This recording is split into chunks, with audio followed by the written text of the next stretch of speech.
Hill was referring to me when he said, yes, he's so happy to be here at CNHA because I wouldn't let him do the things he wanted to do while he was working for me. You guys just don't understand. That dude without a leash, yeah, is an awesome Kanaka. So mahalo kuhio, mahalo nui loa.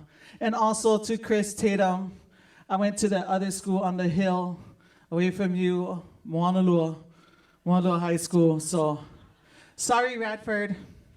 Yeah. I went to the school on the hill in Salt Lake. Yeah. And then also, in introducing the panel today, I wanted to just share a short background of what's going on Mauna Kea, but I really want to get to these guys. So I'm going to actually refer you guys all to where you can get more information on the current status of all the different things that are going on the Mauna. Yeah, from 1968, when the first requests started to come in and the first telescopes were being thought of to put up on that Mauna has been riddled with angst in our community. Yeah, since 1968, throughout the 70s, then again through the 90s, and then in the 2000s, there has been a continual pattern on behalf of the state of Hawaii and the University of Hawaii or University of Hawaii system that has not fully addressed the concerns that not only Native Hawaiians, but also residents of the island of Hawaii and also other members of our community here in Hawaii have all been saying. And also all the audits that have come out that pointed towards Mauna Kea management. And there has little, if anything, being done to address any of that. And so now you fast forward from 1968 until 2015, when we start seeing our young people, two of them who are here with us today, or many of you who may be in this audience who were there in 2015, start to take real vigorous action on the Mauna to say enough is enough, right? There's also been legal battles being fought, and the last ones right now, as recent as last Friday, with some of the kia'i going in front of the judge to address their arrests that were made on the Mauna. And also the Office of Hawaiian Affairs lawsuit that we launched in 2017. Yeah? So there's a lot of action that has happened and is still going on behalf of Mauna Kea. And for more information on that, you can go to oha.org / Mauna Kea. Also OEV TV. They have a Mauna Kea site. And then if you want to see what's going on the Mauna every day, right, there's a handful, or actually less than a handful, there are 3 websites that we are funneling all of the people to be able to see the protocols that are going on, to witness anything that is going on live up there. And that is Kapu Aloha, Pu'uhonua o Pu'uhuluhulu, and also Kanaio Kana. Yeah, they're all 3 of those sites are showcasing what's going on every day. So everybody should have the opportunity to be well informed, and at least if you cannot make it to the Mauna, there is a channel for you to tune into to see what's going on up there. Okay, now to what I like what Jack said about in his speech, the promise of talent. I was like, Mike Ka'i, mahalo Jack, I'm gonna use that. I'm gonna use that to open up. And I gotta mahalo him. You know, it's hard to talk seamlessly while you get 2 wahine in the back of you trying to figure out how to turn your mic off. But he did that flawless. Thank you very much, Jack. I was just like, wow. All you MCs out there, take note. Yeah, take note on how smooth he did that, yeah? Because he never knew what was going on. He just trusted, they know what they're doing back there. I'll just keep talking, yeah? So mahalo nui, Jack, for that.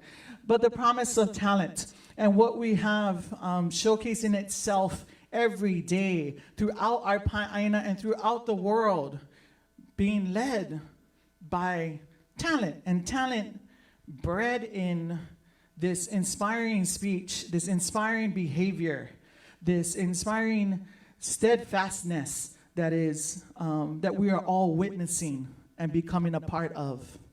And these three that I'm going to bring up on the stage now represent that. They represent from the edges of the millennial world, because, you know, Lanakila just turned 21 today. Yeah.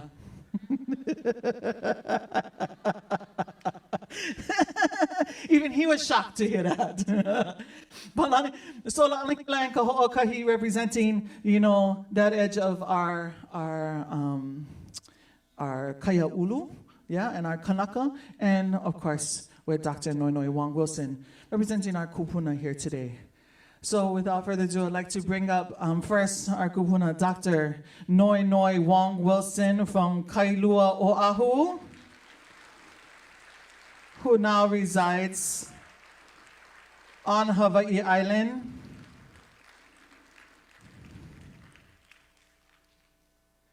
I've been fortunate to have her throughout the years mentor and love me through all my mistakes and teach me how to. She was the one who taught me how to run large conferences. We used to do conferences, 1,000 people, 1,200 people, you know, bringing people from all around the world. So again, everybody, pa'ipa ilima, our kupuna, Dr. Noinoi Wong Wilson.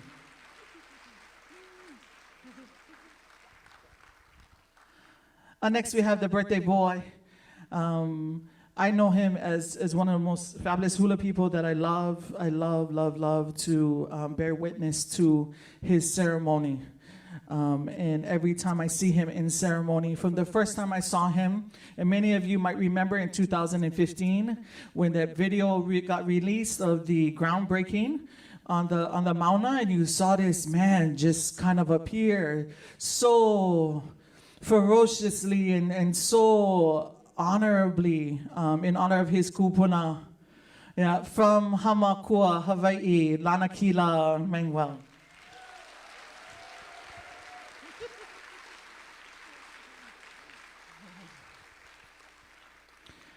And this last young man, I remember the first time he walked into my office at Kamakakua Kalani Center for Higher Studies as a new student at UH Manoa. He came in with his mom, and, you know, he just had this little frame, you know, and he was such a young man at that time. And when he walked in and he expressed the things that he wanted to learn and that he wanted to do, again, like most of my students, I was blown away at this energy that he brought into the room. And then to see him at the Punana Leo in Honolulu, you know, here, and then returning to his home island to carry on the work of not only educating our young Kanaka, yeah, our babies in Olelo, Hawaii, but also infusing within that this Aloha Aina. Yeah, so, yeah, from Kona, South Kona, Hawaii, Kaho'okahi Kanuha.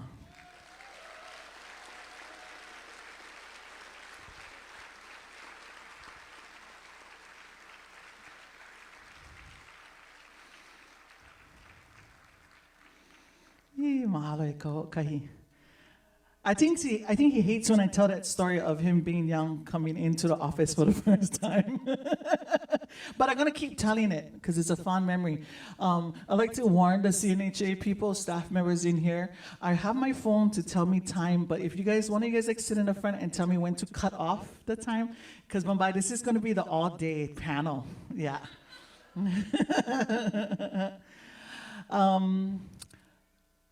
Ko Hawaii. Did you guys want to share? Yeah?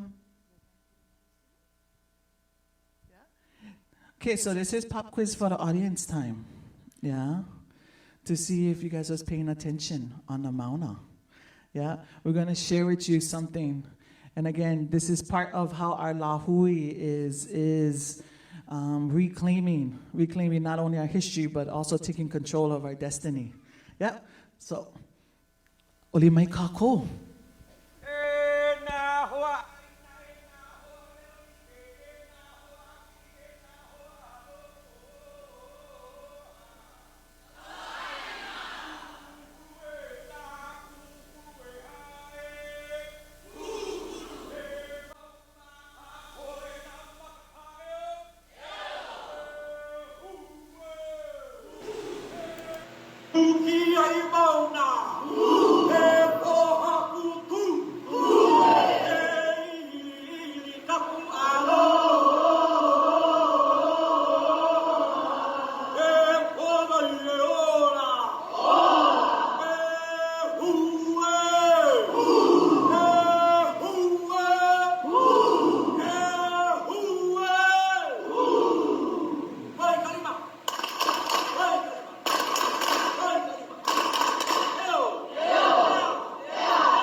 mahalo. Oh, right. So usually they get like, I don't know, 20 pahus in front of them when they stay doing that up there.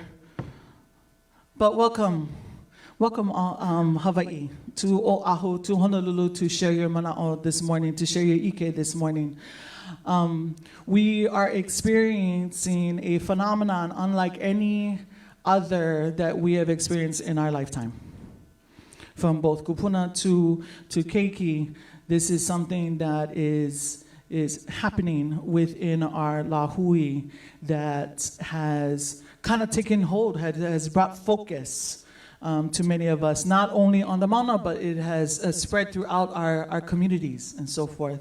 So I'd like to start off with that, with the question that everybody asks. I see it flying around on social media a lot, but what is Kapu Aloha?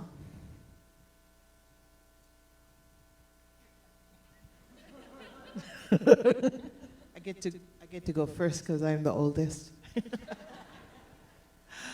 Kapu Aloha. I'm sure you've seen many presentations or videos by such esteemed leaders as our Antipua Lani Kanahele, Hokulani Hope Padilla, and others, Pua Case, to talk about this concept of Kapu Aloha, which was introduced to us, at least the language, the words was introduced to us a few years ago. But what's happened on the Mauna is something that is manifesting out of the Mauna itself. That's who we give tribute to this movement, to this feeling, this concept, this attitude called Kapu Aloha, and the emotion that springs from it when we're on the Mauna. In very simple words, Kapu Aloha is sacred mountain, sacred behavior. It's about bringing our very best of who we are to what we do, and particularly on the Mauna because we're in a very dangerous situation. And that's compelled us to be the best of who we are in every way possible. And so I will say from my experience, watching this movement grow and our lahui grow along with us, and to especially those of you who have been able to come to the Mauna and stand with us, has been the most inspiring movement in my whole life. And it brings tears of joy and happiness and sadness sometimes to us every single day. So Kapu Aloha is keeping us individually and collectively in check 24/7, all day, every day, on the Mauna and everywhere. And it's changed the whole movement. You know, it's changed the way we interact, not only with each other, that's the easy part, but changing the way that we interact with those who don't agree with us. That's the challenge. That's the real challenge. And being in a relationship of respect and aloha with those people whose job it is to come and arrest you, or to scheme and develop plans on how to remove us from our stance and our place on the Mauna. Those are challenges, and so the humanity that we can share with them through this attitude of compassion and aloha, not to be run over, but to respect each other and the jobs that we do and the responsibilities that we have for us to the Mauna and to each other, and for them for their jobs and their kuleana, is a life-changing kind of event. It's a life-changing attitude, and I think it's spreading to everyone, right? Definitely, and it doesn't lack, and Nanakila or Kahoka, you can jump in too, but it doesn't lack courage. That's the misnomer that people think, right? That's the mistake that people make, is that, oh, that's so passive. And I've seen more virility and courage in Kapu Aloha than I've seen in anything else that we've put forth as a strategy to achieve something. Yeah. Yeah, It's exactly what's happening. You know, for myself, is one way I like to explain Kapu Aloha, especially for my keiki, my haumana. It really is it's all about taking a higher path. Yeah, I think, and there's many different spiritualities and cultures that teach that, about taking that more, that harder path, that is the higher path. For me, understanding the concept of kapu, right off the bat, kapu, because everyone else too, you got some people who are just stuck on pala pala, like, oh, according to this date, kapu system was abolished and whatever. No. It's a living thing. What is kapu? Analyze it beyond the typical third grade Hawaiian history book that was written by a haole. Try to get beyond that. What is kapu? Kapu were sacred laws that mandated the conduct of people between each other and or between Kanaka and Aina. That's what a kapu is. Yeah? It is tethered and is laced and helps to be guided by our spiritual connections as well. But that's the foundation of what it is. It's sacred law. So I like to interpret Kapu Aloha as also being a sacred mandate. Yeah? A sacred mandate to what? To uphold aloha. What is aloha? Well, we all have many, many teachings from our own different backgrounds and ways to look at aloha. For myself, when I look at aloha, I understand the word. When I makavalu that word, aloha. Alo, as your face, your identity, talking about individual, sovereign souls, every single one of us. Ha, what is ha? It is a breath, but what is breath? Breath is an exchange. Every time we hanu iloko, we are breathing in what the natural world has breathed out. And every time we breathe out, we are breathing what they exhaling and feeding them. So ha is all about exchange. So if I say aloha to somebody, I'm acknowledging you as your sovereign individual self, and I understand that we have to have an exchange. We're here sharing time and space together. So what's the healthiest way we're going to do this? Because we got to share time and space together. Okay? So that's where I think that the po'ehaole world of love comes into play. Because that's the goal, is that we have mutual respect and understanding in our time together. So I would say, aloha, I acknowledge you, and I understand the uniqueness that you are, and how I'm going to have to engage with you. So kapu aloha mandates that we have to go through that process. We don't just take everybody in blanket statements. We don't just deal with everybody only by our perspective and just not my way is the only way. Okay? We're going to look at each individual and say, okay, how are we going to work this out? And sometimes it's coming to the understanding, I know what you got to do, you know what we got to do, and we're going to respect that. Okay? Doesn't mean I'm backing down. Doesn't mean you're backing down. But we understand our terms. Yeah. Kapu Aloha is both the spear and the shield in this movement. It is what lifts us to exercise a higher sense of control, of self-discipline. Yeah. Because in today's world and in this movement right now, there is no place for anything else. Some people are like, forget about the Kapu Aloha. Please tell me what that means then. You're going to be belligerent and just yelling and screaming. What has that done? Does that open anyone's ears or hearts to hear you? No, it does the exact opposite. So if we want the tip of our spear in our words to really hit the mark for someone to hear it, we need to deliver it in a way that can be accepted. We need to speak to the truth of what it is. So normally the tagline on this, Kapu Aloha me ka oia i'o. With truth. That's the other reason why it's okay if the popo come walking through. We're not hiding anything.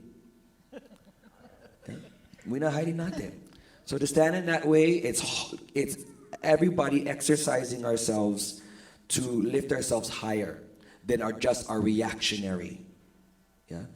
To contemplate, to think forward toward the mission of actually resolving the situation, not just to add more kindling to the fire. How do we resolve? Yala. Yeah. Mahalo, mahalo. And in this day and age and in this time, social media tests us. It tests us every day, right? Because we can get Twitter fingers real quick, right? that turn into trigger fingers, right? That make us more vile than we have to be or that we normally are. But yeah, and takes us down a whole nother spin. But what I've liked about everything that has come out of the Mauna, what I think has really worked is always speaking to the truth of the matter. Yeah, always speaking to the truth of the matter and being so consistent with that it is so easy to receive and embrace. Right? Everything that's coming out of the Mauna is easy to receive because we can understand that truth. Yesterday we were up at, the three of them shared time up at UH Manoa, out on John Wise Field with the, at the Ahu there. There were a few hundred people there. I would say maybe, 300-400 people that had gathered yesterday afternoon. And a car rolled by right in the middle of our protocol.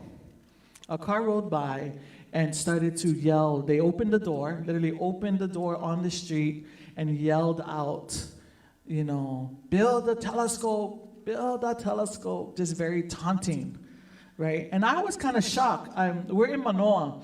That's only a hop, skip, and a jump from Pololo, where I'm from. And I have Pololo tendencies still inside of me.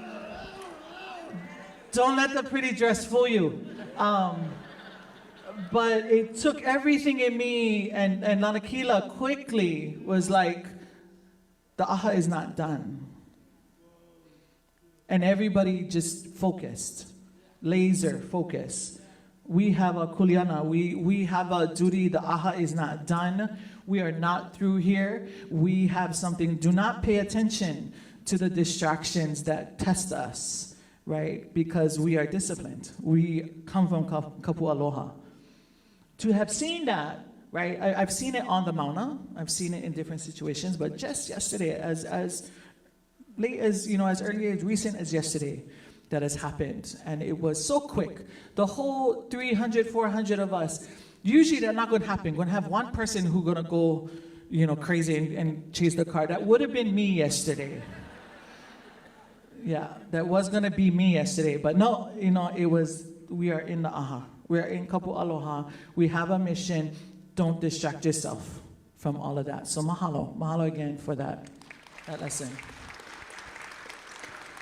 Something that was also shared yesterday, Koho'oka, he shared a mo'olelo. Of course, always connecting our kupuna and bringing them forward into this time and talking about the generations of activism that our people have gone through, that what's happening now never just happened in 2019, never happened in 2017, didn't just spark up in 2015. That this has been how our people are gathering and are speaking up is a path that has been already walked by our ancestors.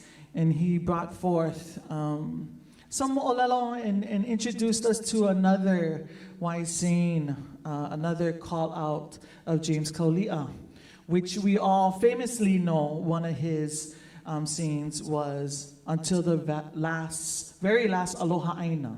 Yeah? Yeah? Thank you to Jacob and the kind our team who put together, a video of that speech. But to the very last aloha aina.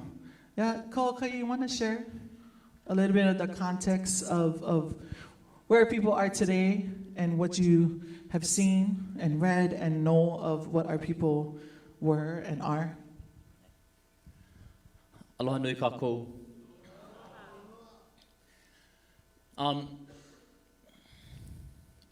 To go off of what I was sharing last night, and one of the guiding mana'o, I guess, in this movement and this time for me, is that we're only continuing on a path that's been cleared before us by our kupuna. We're not really creating anything new. He ala nui I ma'ai ka hele ia e umau kupuna. This is a path that is used to being walked on and used to be traversed by our kupuna. we are part of the same mo'olelo that they were a part of. We're not writing new stories. We're not writing new books. We're just writing new pages and new chapters to the mo'olelo that started thousands of years ago. And when it comes to this issue, to relate it back to Kaulia and to when we think about when have we ever seen something like this, no matter what side of the issue we're on, I jump back to a time that none of us were alive. Whether it be the overthrow or the petitions to the illegal annexation of Hawaii to America, where our people were engaged. And in that time, although the Queen had been illegally overthrown, and the question was now up at the U.S. congressional level as to annexation or not, when Kaulia goes around with Kalawa Kalani and Emma and Kue Helanima, and they start gathering these signatures, Kaulia gives a famous speech that we all know as the Ahiki Ke Aloha Aina Hopeloa speech, the very last Aloha Aina speech. But that's like the very last lines of his speech. And he talks about a lot of things in it. And he talks about how, ke ai kako I ka ho'ohui aina o ia kokako ai na kue kanuola ia kako. Yeah, when we agree to annexation, then we are agreeing to have ourselves buried alive. But he also says, although this question is up to their decision making, o kanina I kamaaina loa ia kako I loko na makaiki eha I hala iho nei, aia ka uhane ola o ia ninau I loko ka poholima o ka lahui no na ka aina. That the essence, the true spirit of that question and the answer to that question is within the hands of the people to whom the land truly belongs. Yeah, aia ka uhane ola o ia ninau I loko ka poholima o ka lahui no na ka aina. And we face that same situation now. We have departmental agencies, state agencies, departments, Department of Land and Natural Resources. We have the university. We have the governor's office and the AG's office. And we have TMT folks in California and China and Japan and India and Canada. And we believe sometimes that they really have that power, that they have the choice to make those decisions. And they have ability, but what we cannot forget is that we have the real power. That the spirit, the true essence to all of those answers, to those questions, are within our poholima, the palms of our hand. And I think for a long time we've forgotten that. And not just because we have bad memory, but they put a pretty conniving scheme in place that, give them credit, was really good. Pretty impressive. But it wasn't good enough. And that's another, I think that's one thing that we should realize through this, is that what's happening right now, again, no matter how we feel about it, what's happening right now is not supposed to be happening according to that great scheme. This was supposed to be erased and wiped out years and years ago. But eia no kako. And to tie back into Kapu Aloha, Kaulia in that speech also talks about, how what is holding up this power that at that time would be the Republic of Hawaii had. What is in fact holding it up? And he talks about kalako mea kaua, their weapons of war. That's what holds up their power. Their military, their ammunition, their systems and everything that they have in place. That's what holds them up. But Kaulia also says, e ho'ea mai ana ka wā e ha'ulehia I ka mana o kalako mau mea kaua. That the time will come where the power of their weapons will fall. I ka oio ka maka o ka lolo o na kula apana o Hawaii nei. They're going to fall due to the sharpness, in a sense, of the brains and the minds of the people that have been taught in their own schools, their own education, their own teachings. And I think that, it might not be a GLO or a term on the cycle in the DOE, but I think that one of these ha'awina is Kapu Aloha. And in this kapu is not much different from the kapu of before. Because what made it kapu, one of the things, was not just that I never let you do something. But if you do something that breaks the kapu, you're affecting everybody. You're affecting the ability for Lahui and Kanaka and Aina to continue to thrive and to continue to exist. And so we look at Mauna Kea, it's the same thing. It's not just Kapu Aloha because we want to appear a certain way, because we want to sound a certain way. It's because the truth of the matter is they bring in Kalako Mau Mea Kaua. We see it. It's not something that we're anticipating will happen. It has happened.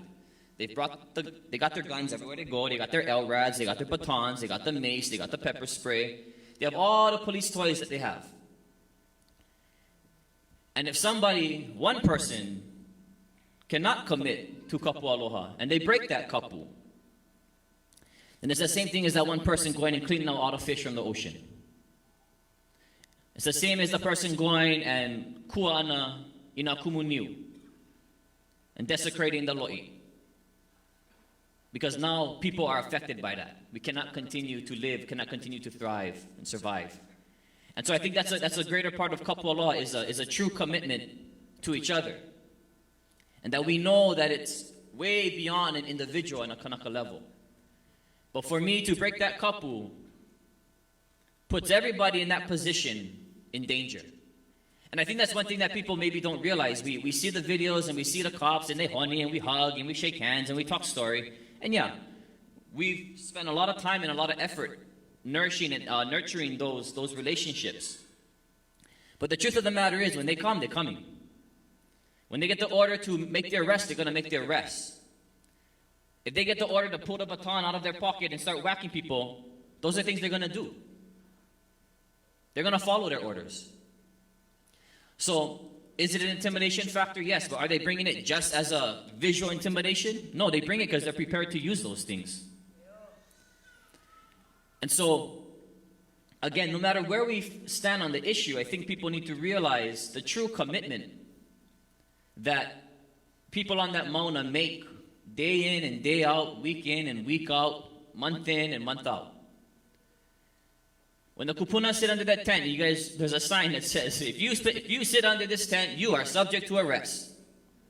No matter what day of the week it is. They might come, they might not come.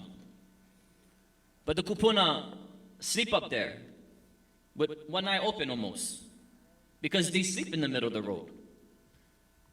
They're in, potentially in harm's way. And so, that's part of that kapu too. Yeah, he ala haiki ko kahuna. That the kahuna walk a very narrow path of discipline. And so, that's where Kapu Aloha is. And I think that what we're doing is nothing new. It's just 1843 all over again. It's just 1893 all over again. It's just jumping on the va'a all over again. It's just 1897 all over again. It's just kaho'olave all over again.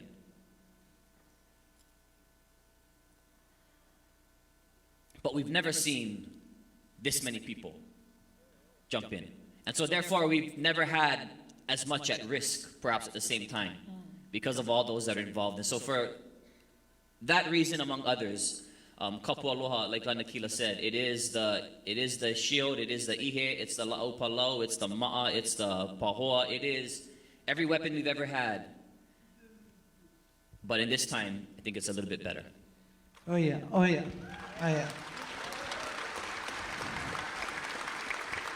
Yeah, mahalo kaho'okai. On that note about the people gathering, in our conversations too, and I've seen it with my own eyes, right? How Hawaii Island has responded, in particular.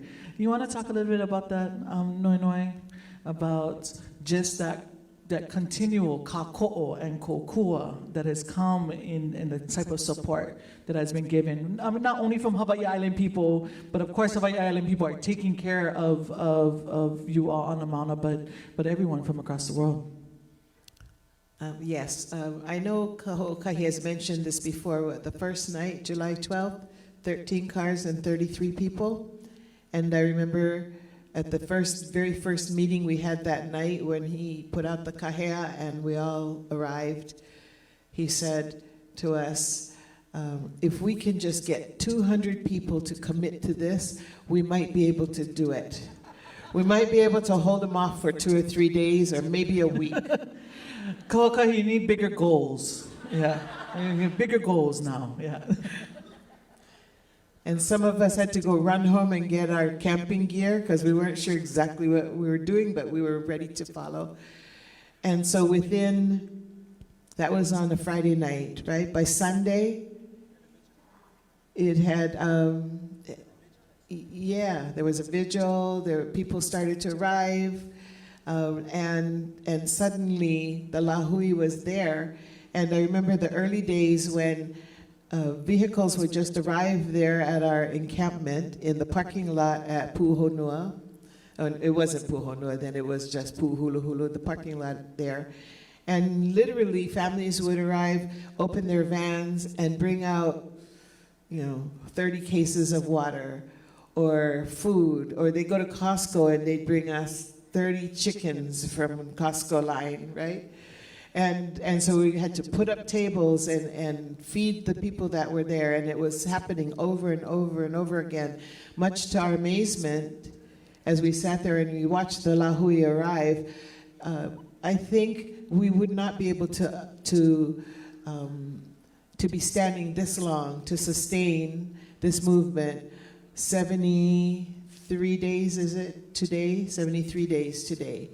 If it weren't for the response from our Hawaii Island community, who just showed up with everything they had, and then from all of you, from all the other islands who started to arrive and show up with everything to support us, and then from Aina, from the continent, we started receiving boxes and visitors, people who would just come because they felt the call. They felt something emotional. They heard that call, the kahea, and they came.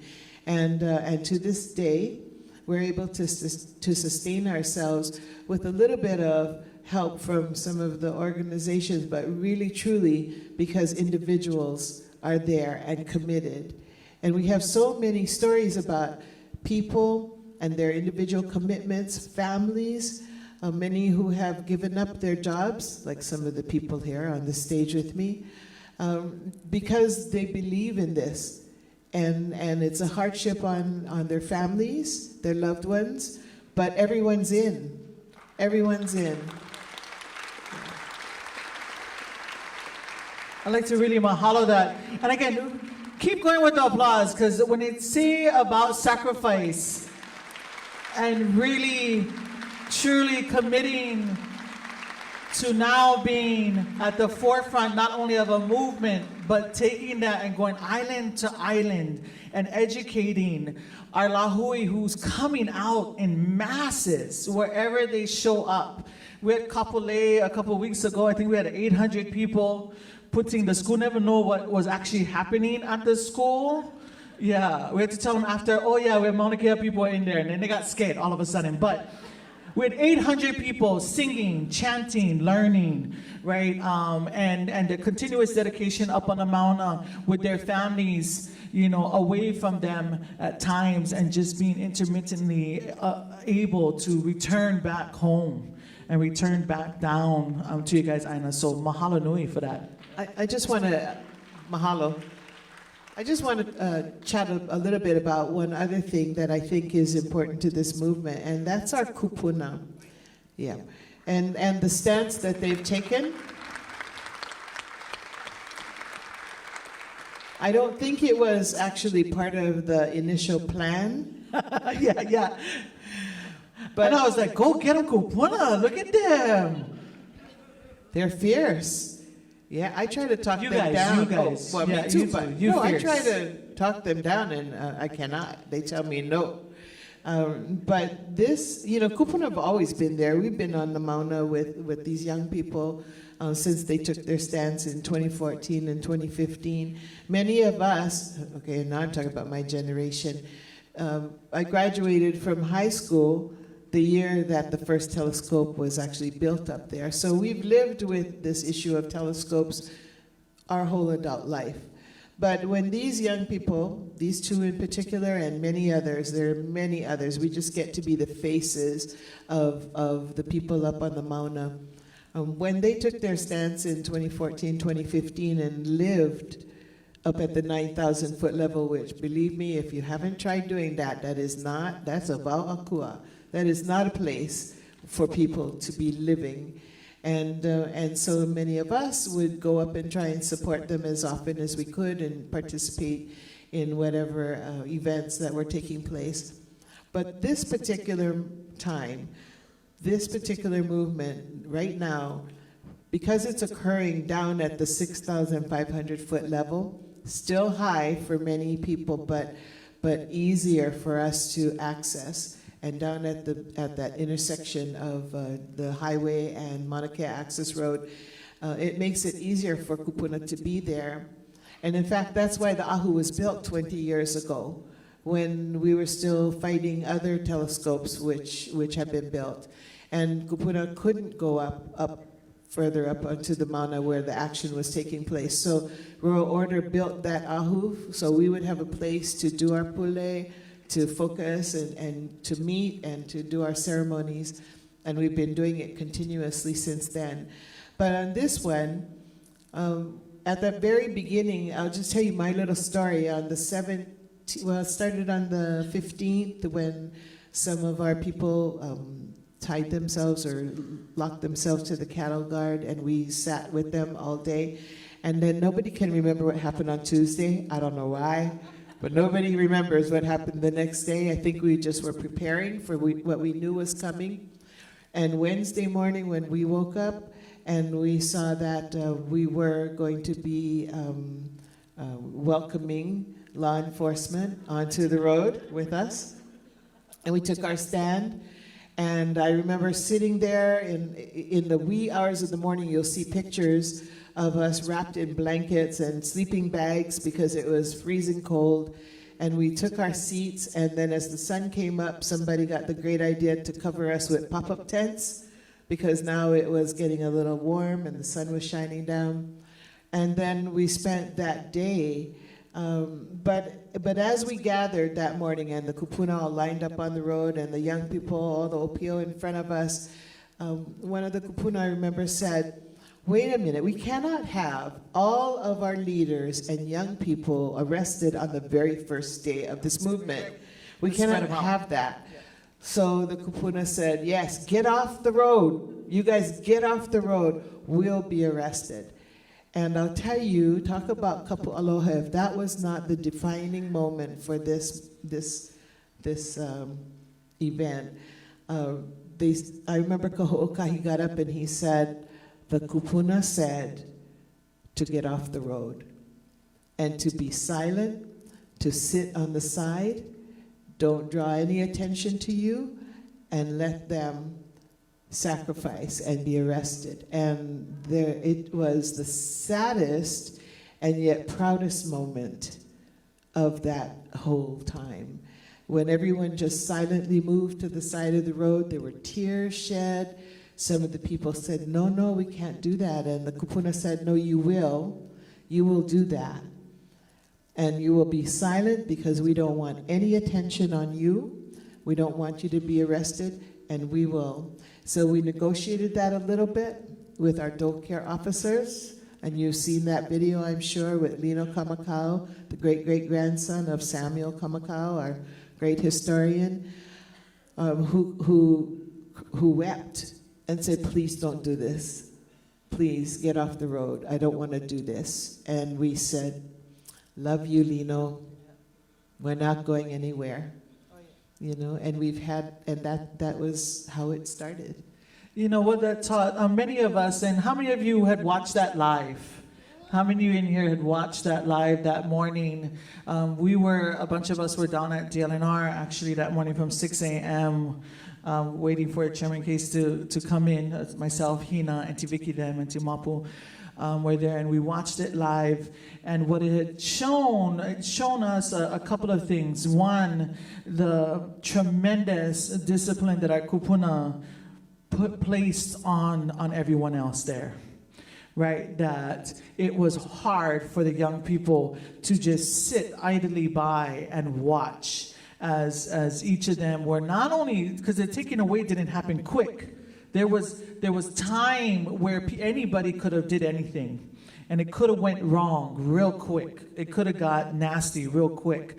But that tremendous amount of kuleana they placed on the youth to heed the words, to really practice, like malama ina kupuna, yeah, and not the malama in the way, in your vanity, the way that you want to malama ina kupuna, right? So that's another thing that it taught me, is that sometimes our actions are very vain.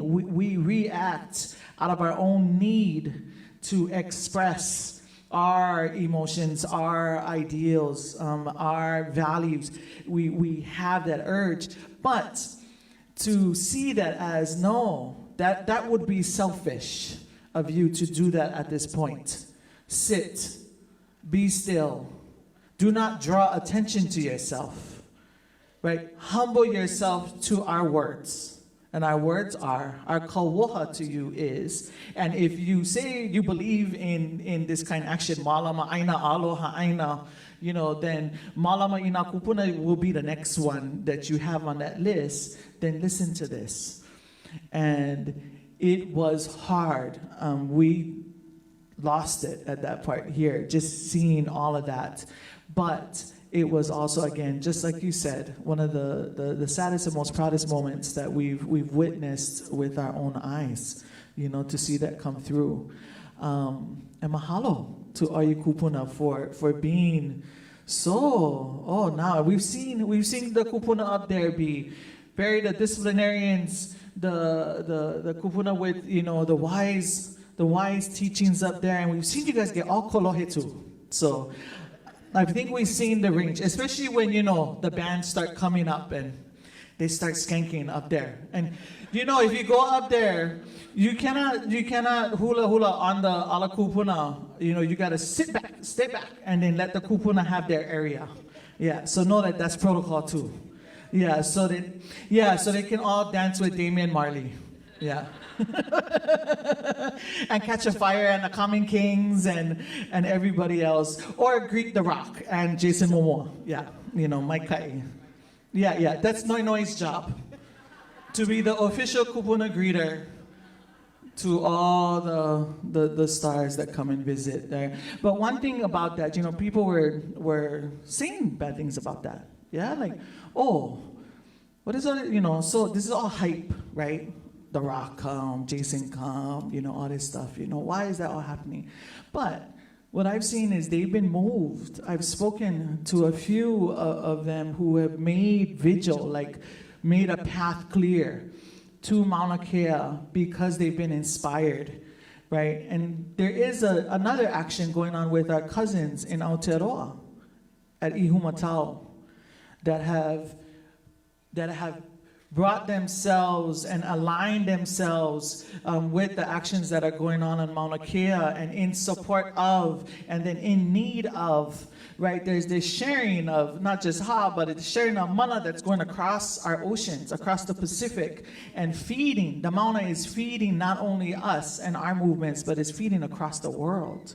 Yeah? Lanakila or Kahi, you guys want to kind of talk about the influence you guys have all had coming across not only Hawaii, but across our globe? A big reason for this, you know, of course we do mahalo that, and it is sad sometimes you see, especially the naysayers or TMT supporters, how they try to dog down on these people who come and show their support. They're using their platform to be able to assist us, especially for when Jason comes. He's Kanaka Maoli. He has every right to come to this Mauna. and others too. Nicole Scherzinger, Kanakamauli. And she came, and they will use the strengths and the assets that they have to assist to protect their mauna. They have every right to do that. And we are using the tools available to us today. It's something like I say back, I'm like, God, I have no idea how Kupuna ever organized marches and stuff, even 20 years ago, because we're lucky now. We just bust out that phone, click, click, click, 1,000 people can see it. Couldn't imagine trying to be on the phone forever, and you have to press button. It'll take forever. So we really mahalo the tools that are making us able to fight these bigger beasts today. See, you can tell he only 21 because he don't even remember dialing on the phone. He not can even relate to dialing on actual phone. Call mom. Thank you. Yeah, he has Siri his whole life. But a really important thing too, to recognize, and why it's not purely just because of it was because The Rock, or it's because it's Jason Momoa, or it's because that we're seeing worldwide support. It's because the world is fighting the same battles everywhere. Yeah? It's the same argument. Yeah. Which it's been a na'au cruncher for me in a lot of ways too. And I'm one that will speak a lot on the Mauna about, remember to bring us right back down to that even the foundation of what this is an environmental movement. This is Aina that we're talking about. This is a legal battle. So some people, when they want to spout off trying to discredit our spiritual beliefs and remove our akua and their pilina to these places,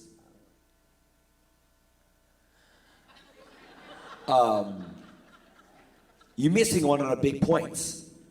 Yeah? We're also talking about illegal actions. Remember, Mauna Wakia, even in our occupiers' eyes, was deemed conservation. You know what that means? That means that land is supposed to have the highest protections. Yeah.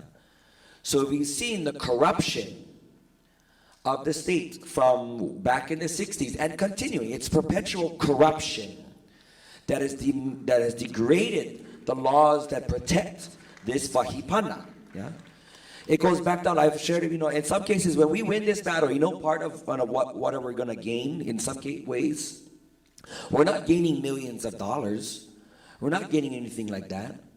But you know what? Our kupuna told us straight up, don't be concerned with trying to get that stuff. I know kasama inside this room, that's all you're thinking about. Yeah. So in some ways, or in this sense, what we win from this is that the Pohakua and Mauna Kea get to stay exactly where the Kiniakua put them. That the Pe'epe'e Makavalu, that wolf spider is allowed to live, continue to survive where it was meant to be. That those akua, the lichens, and those kupu ferns, and all those types of those indigenous life forms that can be found only on that area of the mountain can continue to be. Because what are we fighting? We're fighting a sickness, this real sickness of the brain, of taking and taking and taking and taking. Some people, in the naiveness of not understanding how environments work, when they look at the mountain, but the mountain is so big, there's so much room. Well, that shows the ignorance of not understanding habitats and ecosystems. With multiple different climate zones from the different layers. So that Wauakua, that high alpine desert area, is only a very small portion of the Mauna.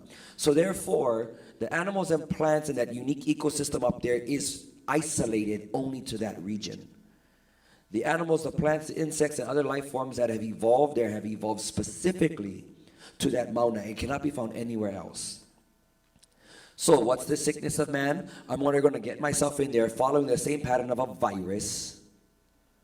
Yeah. To infect the space, continue to take, continue to take, continue to take, continue to take. That is a big thing. That is the same thing that is what just happened the other day. The massive worldwide uprising led by young people demanding, addressing climate change. Yeah. How's that got to do with Mauna Kea? Because some people are like, well, the telescope's not affecting that. It's the same sickness. It's the same thing of allowing large corporations, private interests, shifting and bending laws to allow them into places that are protected so they continue to degrade and suck the resources and or just decimate ecosystems. It's the same sickness. And that's why in some cases, regardless of what it is, because in no way are we against astronomy, it's about this massive industrial size construction destruction project, period. So we're just standing really and upholding law. And we're not going to stand by and watch a bunch of ding-dongs someplace else to continue to corrupt law and shift to cater to foreign outsiders and those, even the greedy ones right here. We are done with that. What are the two things that they're talking about? Well, we've sat with the governor himself. We've asked him straight to his face. What's your biggest reasons for fighting for this? One, of course, they're afraid that the TMT going to sue the state. All right, well, we're already in debt billions of dollars anyway. Add it to the tab. Yeah. The other, it's mostly coming from the business communities. Yeah, the conglomerates. So that's predominantly run by heavy, institutionalized racism. Do not forget that. Yeah. But they all scared. It's going to be bad for business. How will we have good business in Hawaii? I said, good. I hope they scared. They said Hawaii is going to be known as a bad place to do business. Good. Let Hawaii be known as a bad place for bad businesses. If you're going to come over here, you think you're going to exploit our Aina, exploit our people, take and steal? Yes, we're going to run you out of here. But in that, forward thinking that we will now reach out and or build within here, based upon the ike of our kupuna in those ways and traditions, and rise up healthy Aina-based industries, an Aina-focused economy. That's where we can go, because that's also what the whole world is looking for right now. Oh, yeah. Oh, yeah. Oh, yeah. Mahalo, Anakila. And also, one of the things that Anakila shares all the time, right? Our culture and science is not a distinction of us that we made, right? Our culture and science is together as one. We articulate our science through culture, things like that. So there's not a vice versa kind of, action happening here. Kaho'okahi. We're going to kind of round out this panel now, and I'd like to go through one more time with each of you, but any final thoughts you'd like to share with our Lahui today?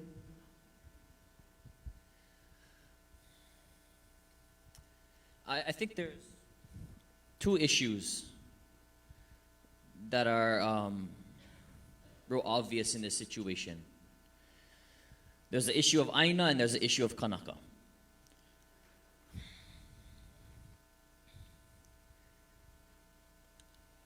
I think what we're truly fighting for, if we can dig within, no, let's not dig within, we're trying to stop that. If we can look within Mauna Kea and this issue, no digging. Nana iho, yeah, let's just look within. But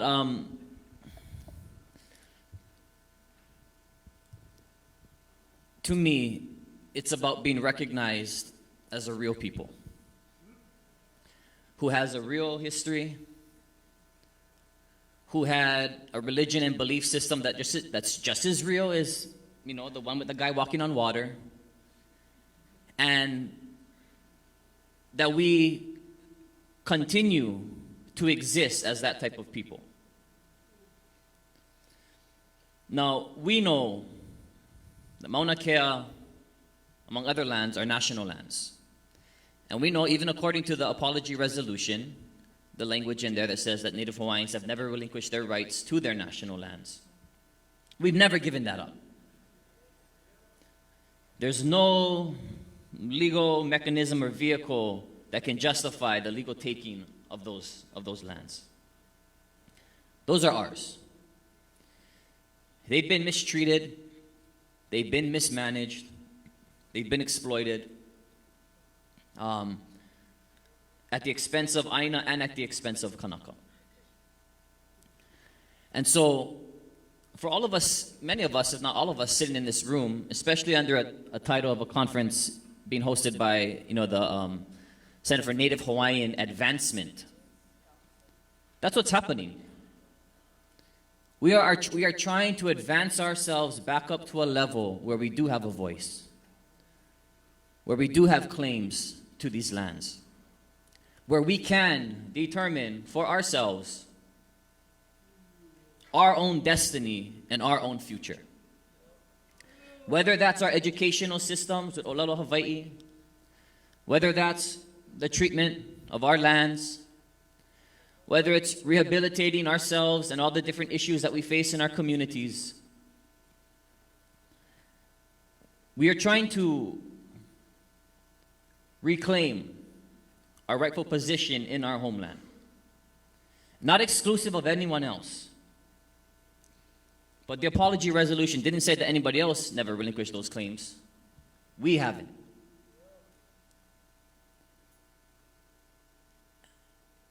And what's happening here? Raise your hand the last time you saw hundreds of just brothers and sisters dancing hula in the middle of a road. The last time you saw hundreds and thousands of Kanaka stand up and just start jamming na aumakua without looking at a paper, understanding what it is that they're talking about. When was the last time you said, Kani Kapu, and then 43 kupuna come running into the middle of the road fighting over each other who gets to stand where so they can kani the pool? And you say, get up and hula.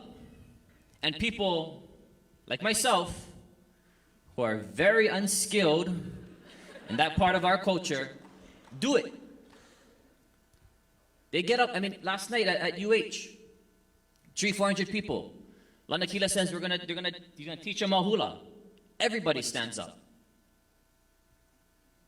And the ones who never stand up, maybe they couldn't, but they was doing them from the ground.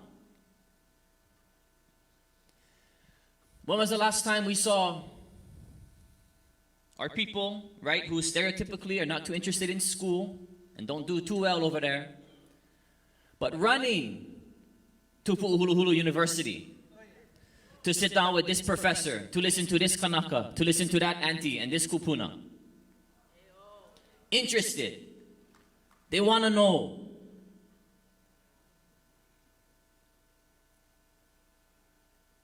When was the last time we saw a community feed and sustain a community for this long without any, quote unquote state support?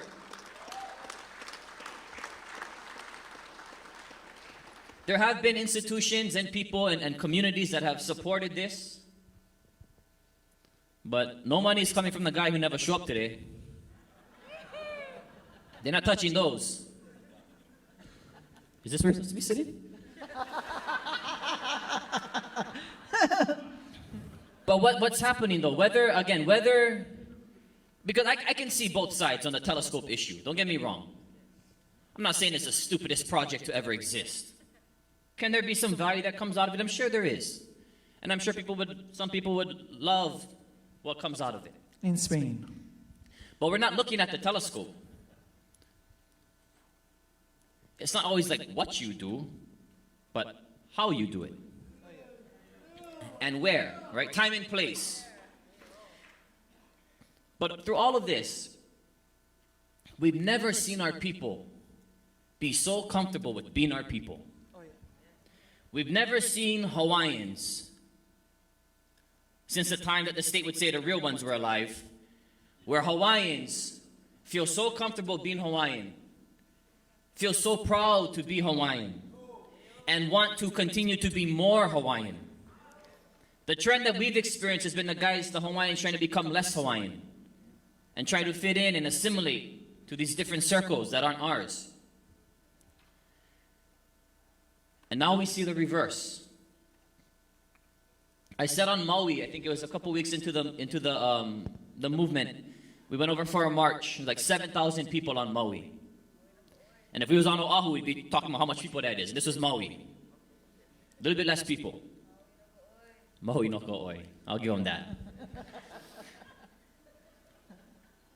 But I said that day, I said, one of the things I think that's going to come out of this movement, you might not see it right away, but we will see it over time, is we're going to see more people and ohana putting in their keiki into schools like Punanaleo, into the Kulakaya Puni, into the Hawaiian charter schools that we have. We're going to see more people going back to college, whether at the university level or the community college level, maybe not for degrees, but for Ike, which is just as important, if not more important. And then a couple of weeks ago, an article comes out in the Civil Beat saying that the increase in attendance at Kulakaya Puni and Hawaiian immersion schools are credited to Mauna Kea. So, all the things that we've been, I can't say all the things, many of the things that we've been talking about, that we've been wishing and hoping and working for one day to be the case, it's happening right in front of our eyes. Again, whether we want to see the TMT built or not, it's happening right in front of our eyes, and it's real. I do not think it's a fad. I do not think it's a trend. And if it is a trend, this trend is going to keep growing and growing and growing, because not only do we see the aunties, the brothers, the uncles in the hula line, but we see the little keiki too. And they get them. I mean, just on Facebook, we saw Kalani Makekalu Whitaker's daughter acting like she's Pua Case in the middle of the, I mean, she was on her knee, just like at the Pua Cases. I mean, like, they know everything. Don't miss a beat. And so if we want to see our people advance, we need to first feel like we can advance. We need to have that belief. We need to have that trust. And for many of us, I believe that was stripped away. Taken up the kuahivi and hidden. But as Uncle Eddie Ka'ana'ana would say, li'u ka pa'akai. Everything is salted. And some things might be a little bit harder to find than other things, but it's there. All we gotta do is look for it, pick it up, rinse them a little bit, and eat that burger. And it's gonna be ono. So, support the rise of our people. Support the remembering, the awakening, the ho'i ea, the returning back to where it is that we come from. And my last thing, because I know I'm going on and on and on. But John Henry Clark, an African historian, has a quote that I love.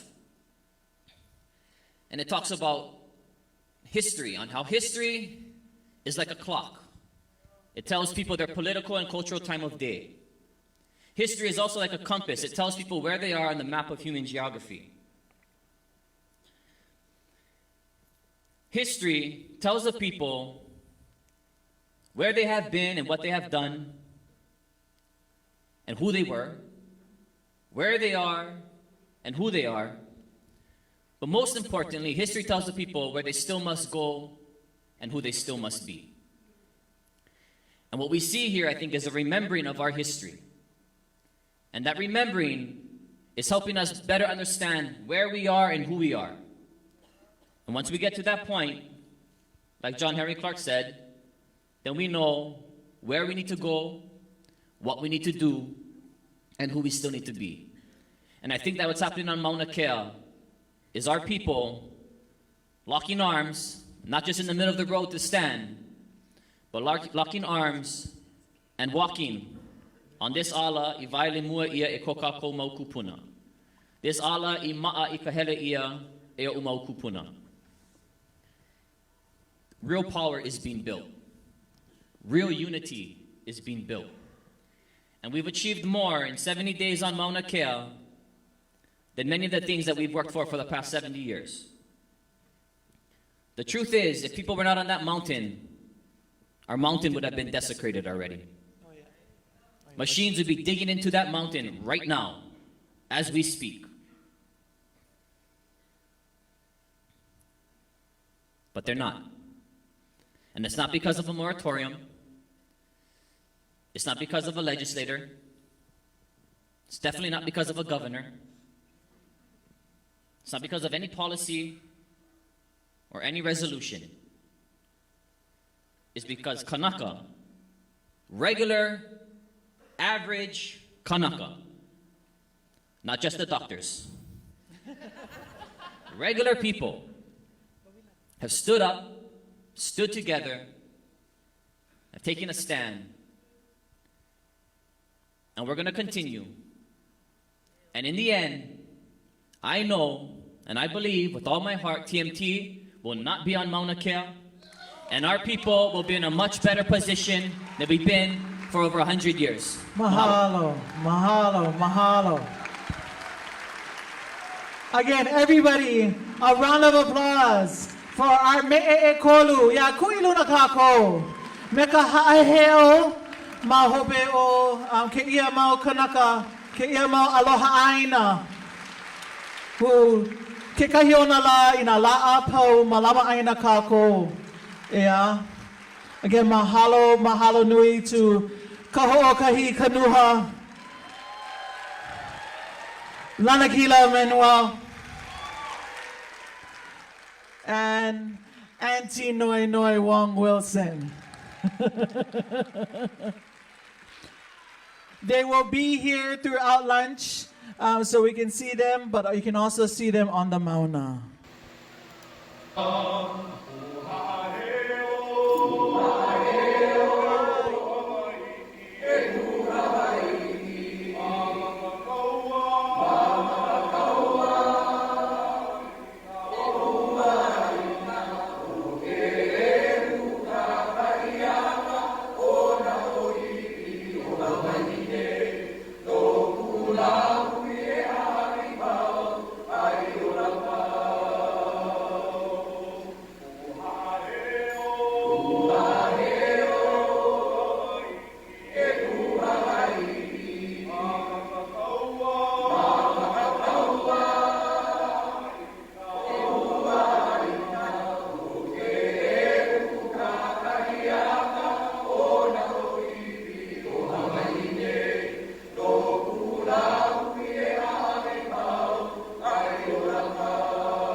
Hola, hola, mahalo, mahalo.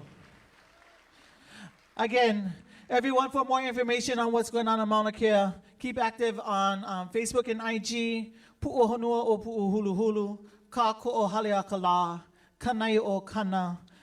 For more information, oha.org/Mauna Kea. And back to Kuhio. Wow. I just wanted to tell you a funny story. So, mahalo nui to these kia'i, but when I called Auntie Noi Noi and I said, Auntie, can you come to our convention? She goes, which convention? I said, the CNHA convention. She told me, that's the convention I protest. So we have